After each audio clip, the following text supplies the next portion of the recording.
As Trump continues to bungle his coronavirus response and the economic fallout from the pandemic, his incompetence and idiocy is affecting Senate races down ballot. So much so that what was previously unthinkable could probably happen. At worst, it's showing a coin flip, but most polls are showing that they're optimistic that the Democrats take back the Senate and keep the House in 2020. Here are some of the key races. Election forecasters show 6 specific races in play, with Democrats needing to get at least 50 senators to take back the majority, as Biden's VP would be the tiebreaker if he were to win the election, which is likely in this scenario.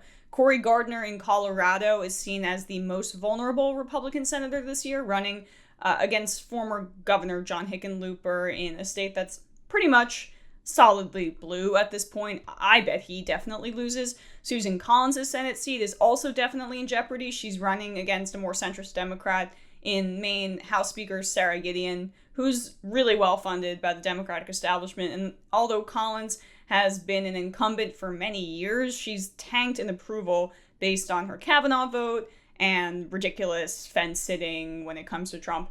And as I mentioned in my video earlier, Cal Cunningham is trouncing incumbent Republican Thom Tillis in the polls in North Carolina, where Biden is also gaining ground on Trump, and Obama won North Carolina in 2008 quite narrowly. I think those are probable wins, so that's 3 flips. But Doug Jones is definitely going to lose to former Auburn University football coach Tommy Tuberville in Alabama, which it was a miracle that he had that seat anyway. Obviously, he was running against a pedophile, so that was part of the reason back in that special election. So that's -1 of the other Senate races that I talked about that I think the Democrats are likely to win. So then that means that they have to win 1 or more of these.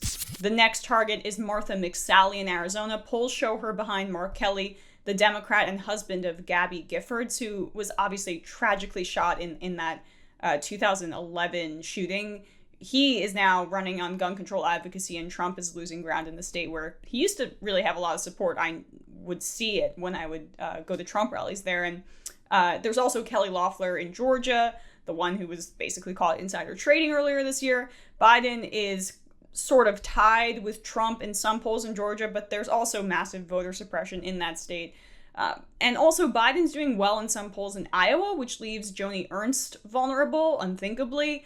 And Steve Daines in Montana could be a target as well, believe it or not, a Republican there too. This is not to make anyone complacent, far from it.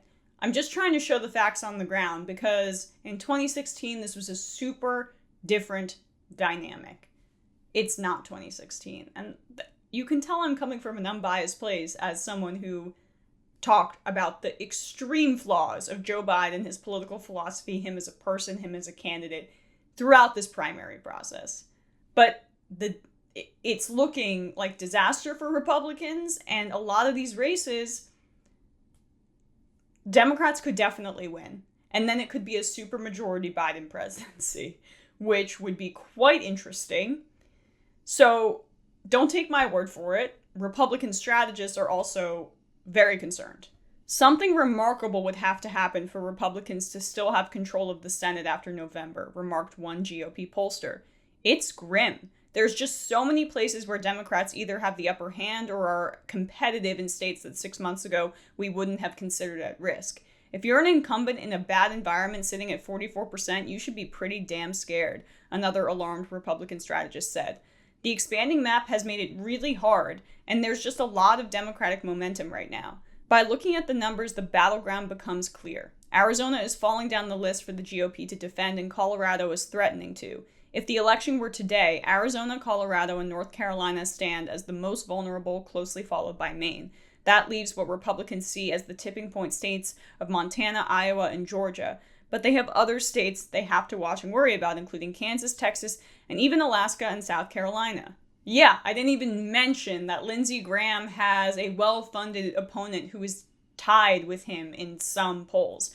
So again, I'm just giving you the information, and it's good news, true. I don't want people to be complacent. Like when Trump talks about how all the polls are fake news and it's planted by the Democrats. The Democrats wouldn't want people to think that they're winning because then people wouldn't show up, right?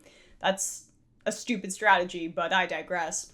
This is just a clear path, a very clear path, and it's the Democrats to lose at this point. The Senate, that is.